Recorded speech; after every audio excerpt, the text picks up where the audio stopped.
Hello everyone. So today I figured I would try something a little bit different. I've done videos like this before, sort of kind of, but I haven't done them in a while. And to be honest with you, I really miss it. It's going to be mostly like a podcast, except I do have a visual for you guys, as you can see. But as of recording this, I have no idea what footage or imagery I chose to put in this video. So whatever you're currently watching, I don't know what it is right now.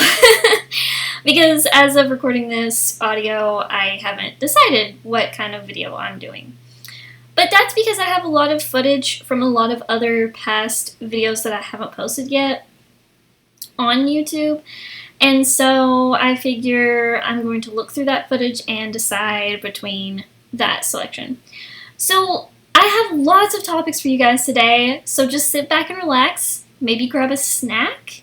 Pause this video first so you don't miss anything, but grab a snack, a drink, and just sit back and relax because I don't know yet how long this video is going to be. So think of it more like a podcast. It doesn't really matter what the visuals are. If you enjoy them, that's great.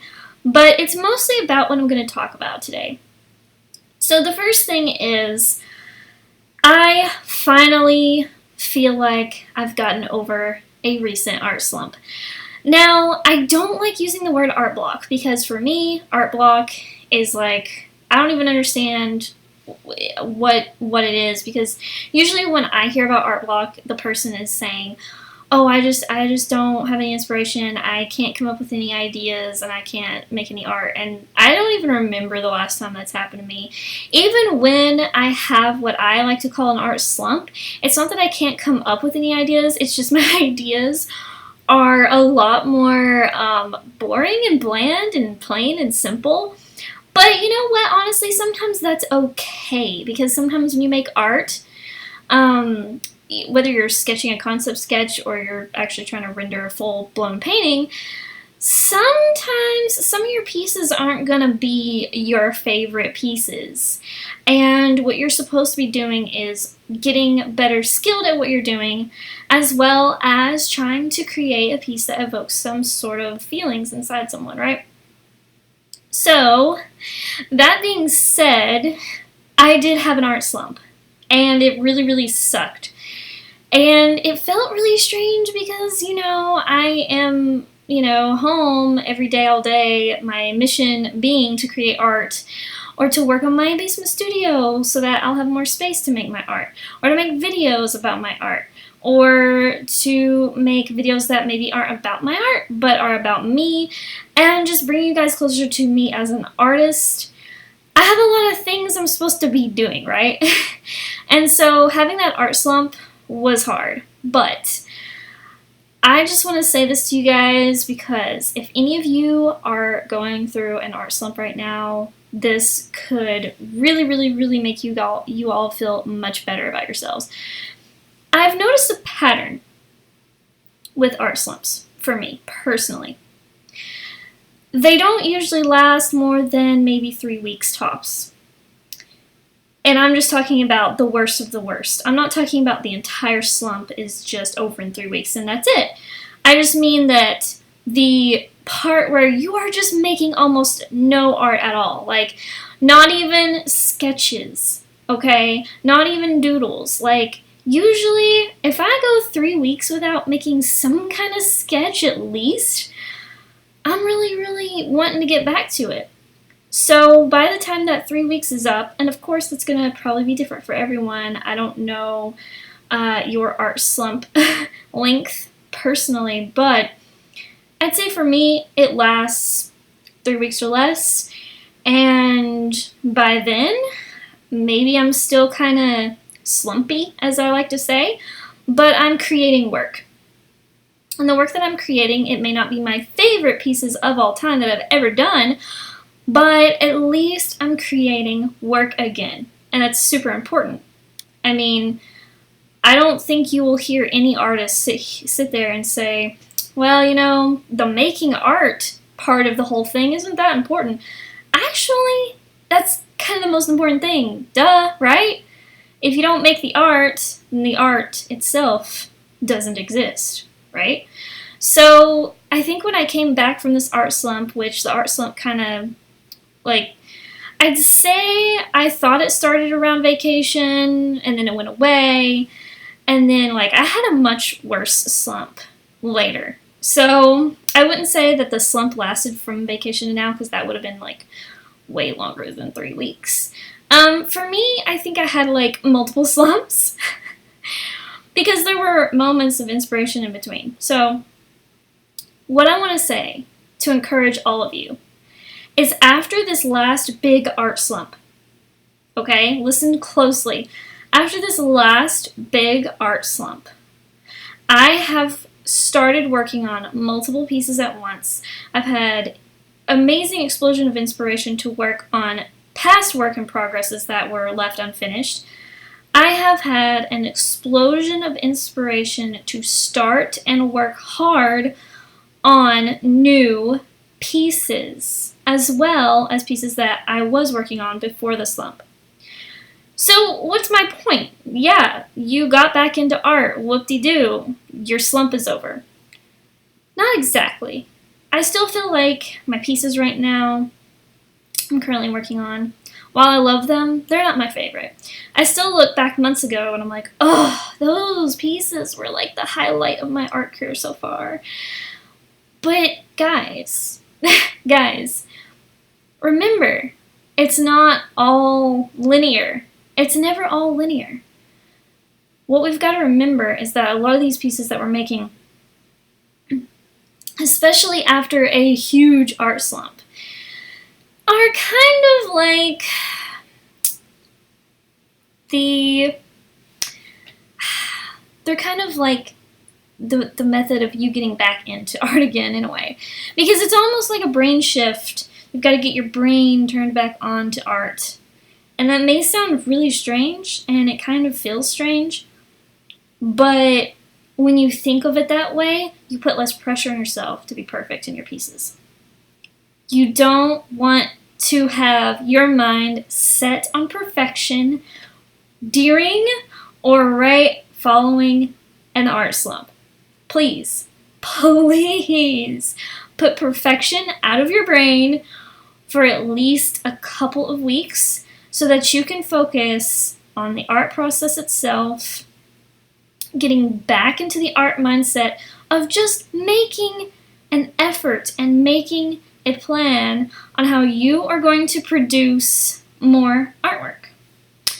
So that would be my advice to you. And like I said, I've had an explosion of inspiration. I have started like 3 new pieces all in one day the other day and have been working on them and been really overall excited about everything. Am I perfectly excited and like positive all the time about it? No. Do I think the pieces are like a freaking amazing so far? No. They have a lot of work left to go. And they're more on the simple side compared to my previous pieces in some cases. But I'm excited because I can see the light at the end of the tunnel, and that is the most important thing.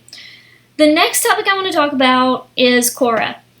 I don't know if you guys use Quora. I don't know if you know what Quora is. I recently started using Quora, and I cannot freaking believe that I never used it before. Because if you don't know what Quora is, it's a place where you can ask questions and you can get answers. And it is amazing. If you're an artist, I highly, highly, highly suggest you get the Quora app. No, this is not sponsored. I'm still a newbie to it. But I have been floored with the amount of valuable information you can get from this app. I will see many questions come through my feed because you can decide what your feed looks like. Now, I'm not going to tell you all the categories I have because I picked a lot, and it can take a lot of time to choose every single category. But if you really only care about the art stuff, you can pick categories in art. You can pick, I don't even remember all the categories, but you can pick like fine art, impressionism, art gallery, you know, those type of categories, okay? And this is super important. So listen up. What's really valuable about it is you could potentially find out really important information from gallery owners and collectors and other more experienced artists. Okay, so please look at the Quora app. I'm not kidding you. I have learned so much from this app in just like the past week. I have been doing a combination of, see, remember, I'm still learning about art business. I'm still learning about selling art. I'm still learning about art galleries. I don't know very much about these things yet. I know how to make art, okay? And I know a little bit about the business side, but I have a lot to learn. And there are some amazing people on this app. And I just want to highlight one lady who I think is an amazing hero for artists, who is answering questions on this app currently and prolifically and beautifully and honestly and with a lot of tough love. She's answering questions on this app. And I am going to probably butcher her last name because I butcher names all the time. If you watch any of my Twitch streams, you know. But she's amazing, and she deserves some recognition. Do not go and hound her, but don't be afraid, if you have a question on Quora, to ask her to answer it, if it's about art or art galleries or anything like that, okay? Because she's awesome. If you're sensitive, and I understand because I am a highly sensitive person, as a lot of you guys know already, you might get your feelings hurt with some of the things she says, but I'm telling you, it is super valuable information. And I haven't asked her a question yet just because I don't know. I have so many questions. I don't know what question I want to ask her yet, and I want it to be a really good one, so I haven't asked her one yet. I'm waiting till I get a good formulated question for her. But I've seen things she said to people, and I've seen the tough love, I've seen the facts that she's given to people, and like the valuable information about art galleries and art gallery owners and being an artist and selling your art. Guys, this is stuff we need to know about. This is a way you can get some information about this stuff for free, okay? Like, hello? How many times do we get told things like, oh, I'm going to help you with this or that on, I don't know, podcasts or something, and, you know, they give you some good information, but it's just not quite there. If you're looking for more information that's more in-depth and more honest and blunt and to the point, Quora and this chick, okay? I should not have said this chick because that's disrespectful, but you guys know I'm really chill and laid back, and that's just how I talk. But she's awesome, and her name is Michelle. Like I said, I'm going to butcher her last name. Gogi or Goji? And I'm so sorry if I butchered her name. It's her last name is Gaugy. Okay? And her first name is Michelle. She is an art gallery owner, an author, and an art consultant. And I'm blown away by the things that she has said. And, you know, she's very blunt. She's going to tell you how it is. And while a lot of us highly sensitive people are, you know, on the inside are like, that really hurt, that really stung. Yeah, it's gonna sting. It's gonna sting. But if the person is coming at you with constructive criticism, in other words, she's gonna give you information you can actually freaking use, you guys. She's gonna give you information that you can actually go out there and implement it. Sometimes you're not going to like what you hear, okay? There are some things that I read from her that I was like, oh, is that really true? And I was a little bit taken aback, like not as in like a hurt way, but taken aback as in, oh gosh, how am I going to do that? That sounds too hard, or that sounds too overwhelming. How am I going to do that? But guys, it's important to know this stuff. And I think that if you're an artist and you want really honest feedback on stuff, I think she's your girl. So, anyway, we're going to move on to the next topic. So, the next topic is, I have been studying, like I said, I've been studying art business and stuff via a book called Artwork. It's art/work. And I've been reading those answers on Quora, okay? We're not going to get into what happened with that art class thing that I was doing, because honestly, I'm confused majorly on that, and I need to look into that some more. But we'll come back to that another day, hopefully, if I remember. But let's talk about what I've learned recently from reading that artwork book. Excuse me. In front of me, I have an inventory of my art. Okay? Something I learned from that book. Very important thing. Inventory your artwork. What do I mean by that? Well, okay, your art pieces. I'm not talking about every little doodle that you scratched on a piece of paper or on a napkin. I'm talking about your finalized art pieces, or they're going to soon be finalized. Okay, so this includes work in progresses. Inventory that stuff. Guys, please, make an inventory of it. Why, you may ask?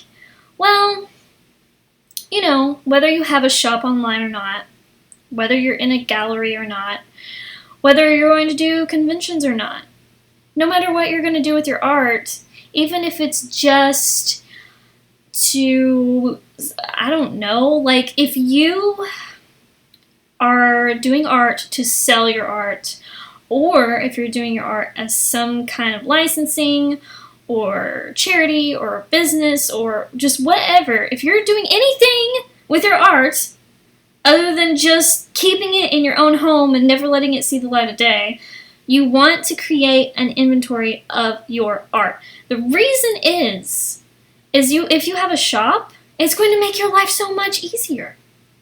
If you are represented by any galleries, and if your art is traveling the world in galleries or is being bought by collectors, it's going to save you all the time in the world. I'm telling you. Like, this is going to save your butt. So, you can do whatever you want with this. You can use Google Docs.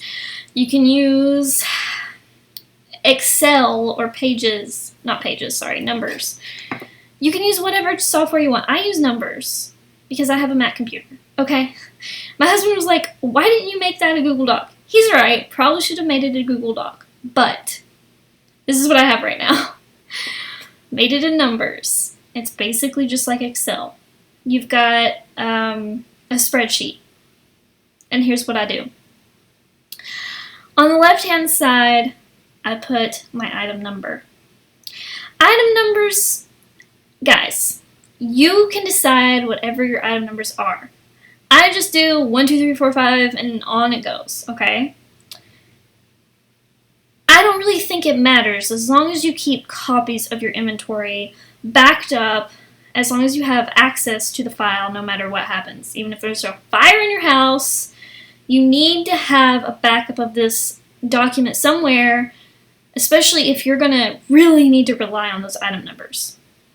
Another thing you can do is you could somehow put a sticky note with the item number on or near the artwork, which I don't do that, but I guess you can if you want. I don't really think it's the best thing to do. Again, if you can just have the file copied on all your devices and backed up like crazy, I think you'll be fine with the whole item number situation. But the second column, I put the item name. This is the name of the artwork. So, in my first row, I have my art piece called Thinking Queen. So my title of my artwork goes under item name, and I call it, and her name is Thinking Queen, okay? You following me? The next column is a photo of the artwork. This is probably the most important thing in the entire document. It doesn't matter if it's high quality. It's a thumbnail image, okay? I personally am doing just little thumbnail images of the artwork. I just drag and drop whatever most recent image I have of my artwork into the square, into the cell of the sheet, okay? So that's the third column. The fourth column, I describe the artwork. Yes, it may sound like elementary school stuff, but this specific artwork, Thinking Queen, okay, this is what she looks like. And this is what my description says. Rainbow-haired queen. Honestly, I probably could have added a little bit more to that. I probably could have put rainbow-haired queen wearing a crown. That probably would have been even better. But even better than that would have been rainbow-haired queen with gold crown. Why do you want to have a description in there? In case the photos go missing. That's right. In case the photos go missing out of your file magically, because we all know how internet and computers lose files all the time and how things get moved or mixed up and how things can get corrupted. So it's really super duper smart if you also have a description of the artwork, okay? Column number 5. I hope I've been saying the right number of columns because now I'm starting to question myself. But for sure, column number 5, I put the size of the artwork. Now, you guys can make up your decision on your own, whether your inventory is going to include prints. My inventory only includes originals right now, okay? Originals. So I just want to point that out really quick before we move on. But this particular piece is a 9-inch by 12-inch piece. So I put 9-inch by 12-inch in the size cell. Okay, so that's that column. The next column, I put the medium. You know, what the heck kind of paints did I use on this artwork? On this particular piece, I put under that column, I put watercolor painting. The next column, I have the word original. This is where you guys, if you want to put your prints in your inventory, this is where you guys come in. If it's an original, I put the word yes. If it's prints, I would put the word no. Or I would have another column that said print and put the word yes. This may sound confusing to you. Well, my particular list has a column for original and a column for print. Now, for me, it would make more sense if we had a little check mark or something.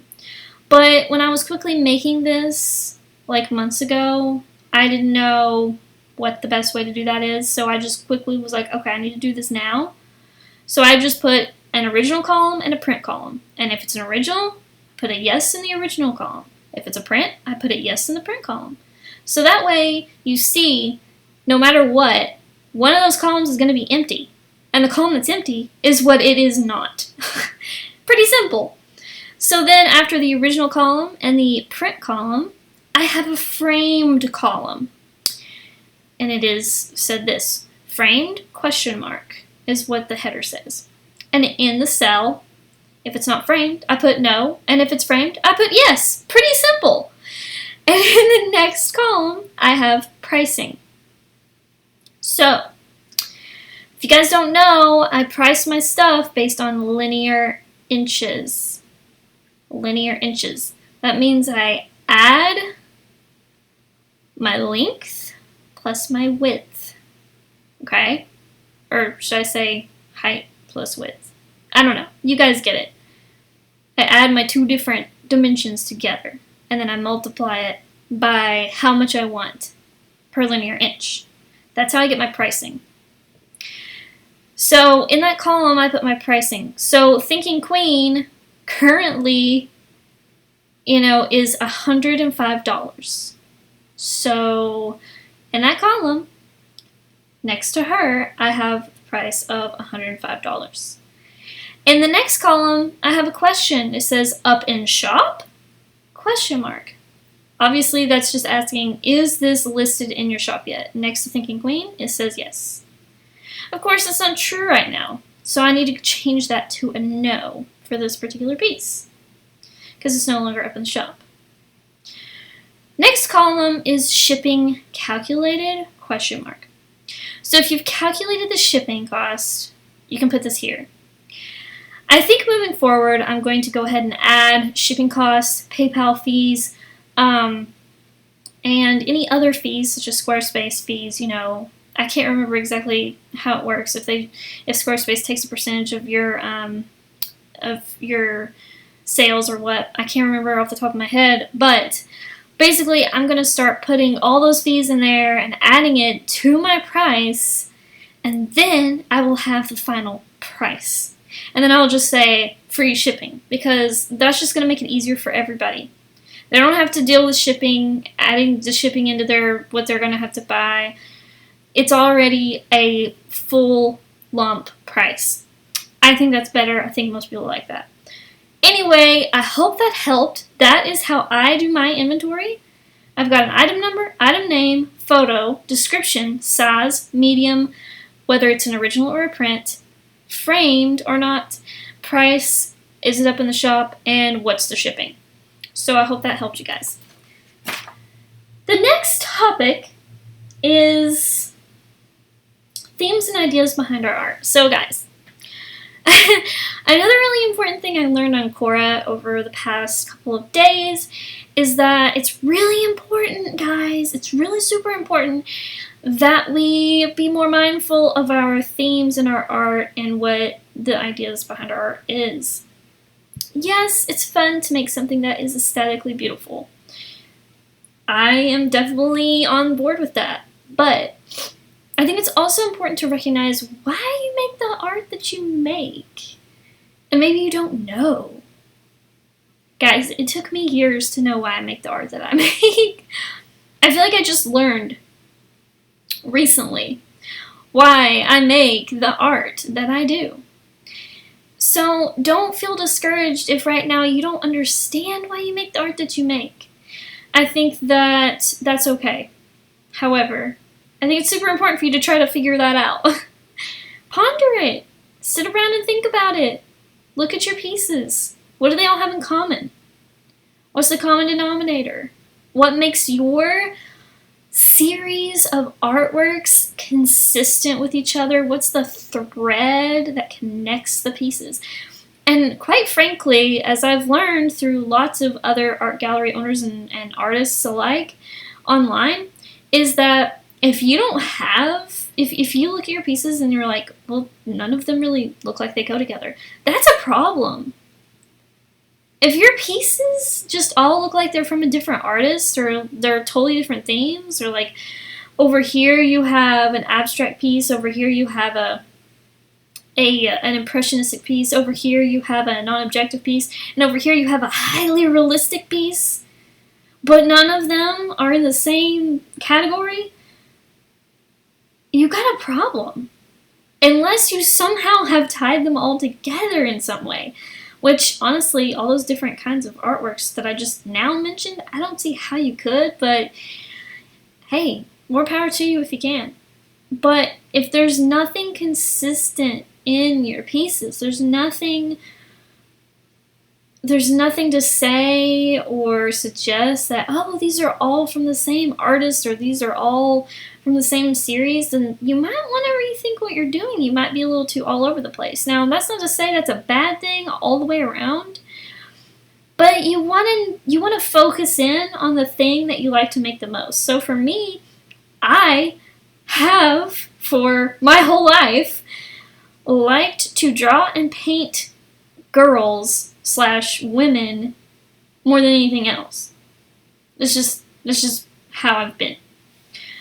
So for me, that's the consistency in my art, and that's a very small, or that's a very broad thing.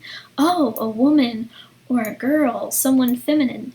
Guys, we're gonna try this again. because unfortunately 10 minutes of my audio just disappeared. Okay, so if this podcast sounds a little disjointed right now, that's why. And I'm pretty sure I said some really good stuff. So that last 10 minutes was like really great, I feel like, and now it's gone. So I'm gonna do my best to recreate that. Anyway, we were talking about the themes and ideas behind art. I don't know where I left off exactly because I'm just kind of confused as to like what else that was said in the last recording. But basically what I was getting at is it's not just the surface level aesthetics only. There's also usually some kind of idea behind your art that you may not even be conscious of. And if you don't know what that is yet, that's fine. But you should always be trying to discover what that is. And I think after years and years of making art, I finally realized what my beliefs and ideas are behind my art, and I think that that's super interesting. Like, I feel like I just recently discovered that, like, really recently. Because I've known for a long time that individualism was a big part of my art themes, but I didn't really dive any deeper than that, but now I think I have, in my head, realized even deeper into it than just individualism, guys. Let's all celebrate individual people and like what they do and how they are and what they're like. You know, I think it's more deep than that, and I think I finally know what I mean and how deep it goes. But just constantly be trying to discover that in your own work. And since I don't know what order I've done everything in, I think the next topic was selling originals. Basically, in the original recording, I just said that the lady that I mentioned before, Michelle from Quora, discussed that selling originals, at least for a new artist, is the most important thing. It's not like, oh, let me go get prints made of my artwork and just sell the prints first. According to her, it's better if you just focus on selling your originals first, but make sure that before that original leaves your studio, that you have a really high quality image of it. Now for me, I want to have high enough quality images of my originals before I sell them, high enough quality that I could make prints of them if I would like. Because it's super important to me, at least for me, to at least have my own copy of the artwork as a print. It's easier to let it go that way too. So if you are super attached to your artworks, I highly suggest you get a print at least just for yourself. But like I said, she really talked about, and I know I did a better job when I originally recorded this, but she really wanted to drive it home that when you're first starting out, it's super important to sell originals and focus on selling originals, because that's where your value is going to go up. Your value of your art goes up on originals, not on prints. Prints aren't really worth hardly anything, okay? Originals are. So that's why. That's the basic reason why. Plus, if you already have a collector base that actually owns your originals, then that makes your reputation go up in the art world. And it makes the value of your future paintings go up too, is what my understanding was from her answer on Quora. But anyway, let's move on, because I feel like I'm fumbling my words now. I think the next topic I discussed was just getting faster and getting better skilled and improving at your art. And basically, I said a lot of stuff, and I feel like I can probably condense it down a lot on this second recording. So that's the silver lining that I'm going to highlight here. Basically, don't just focus on like just the skills. That's like super, super important, and you should definitely focus on it. But you also want to focus on getting faster at those skills. So, you know, what's better? Creating an eye in like 5 minutes, or creating an eye in like 5 hours? I think we both know the answer to that. It's better to be faster. Obviously, you don't want to sacrifice quality for quantity, but you need to have both. You need to do your best to have both quality and quantity under your belt. So what do I mean? Well, you need to have a lot of art pieces, and it's my understanding that I don't even have enough art pieces. Okay? I need to be starting to get faster at my art making. And so, and I've thought, wow, I'm actually getting a pretty big collection of my pieces going here, but you want to have way more pieces than you think you need, okay? Because you're going to want to narrow down what pieces you show to gallery owners, if that's the direction you want to go in. You're going to want to narrow down what pieces you curate for your website and like what you put on Instagram. You're not going to want to put every single piece online that you ever do. You're going to want to put your best pieces out there.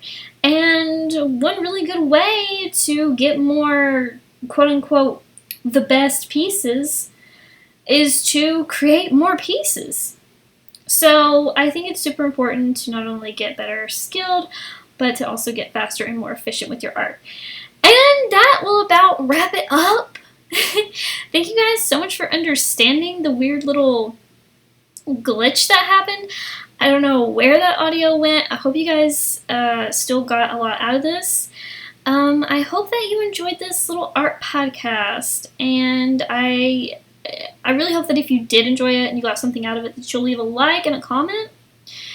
I would love to hear from you guys. What do you think about Quora? Have you used it before? What do you think about inventorying your artwork? What do you think about, you know, the themes and the ideas and the emotions behind art? What do you think about selling originals versus selling prints? And any other topic I discussed. I hope you guys have a great day. If you are new here, please subscribe if you want to learn more about me as an artist, my personality, my artwork, why I do what I do, how I navigate this world as a human. Please subscribe and click the bell icon so that you don't miss out.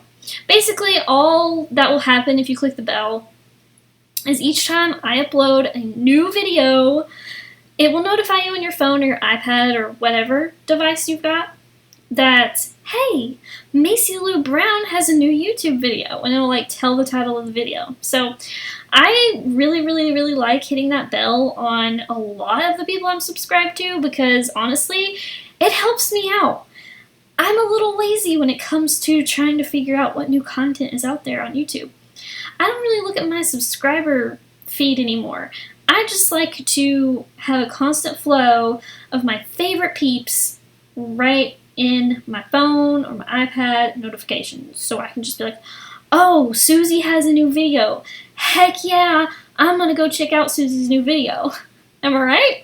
So I hope you guys have a great day, and I will talk to you next time. Thank you so much for watching. Bye! So before I go, I just want to shout out my patrons. They're on the screen right now, and I just want to thank them so much for supporting me. They're always so super kind and sweet, and they help me out a lot. Thank you guys so much for being patrons.